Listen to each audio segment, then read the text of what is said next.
Hey everyone, welcome back to the channel.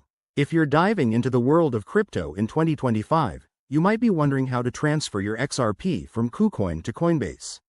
It's a straightforward process, but we'll break it down step by step to make sure you do it safely and efficiently. Whether you're building your portfolio or just moving assets around, this guide will help you avoid common pitfalls. First things first, let's get started on KuCoin. Log into your KuCoin account using your credentials.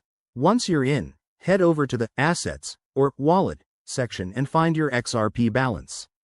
Now, look for the Withdraw option. That's your gateway to transferring funds. Next, select XRP from the list of cryptocurrencies. You'll need to enter the wallet address from Coinbase.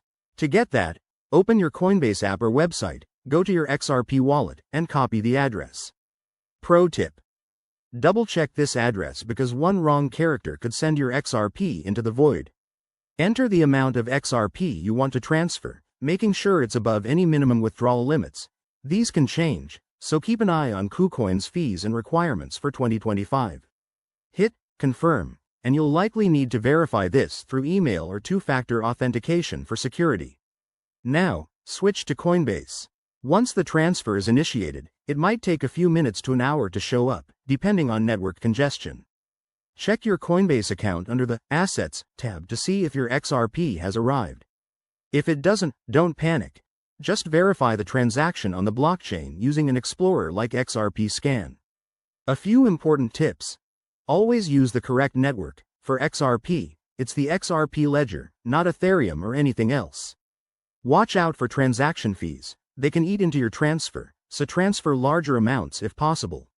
And remember, crypto is volatile, so only move what you're comfortable with. There you have it, folks. You've just mastered transferring XRP from KuCoin to Coinbase in 2025. If this helped, give it a like and subscribe for more crypto tips. Drop your questions in the comments below. Let's keep the conversation going. Thanks for watching, and see you in the next video.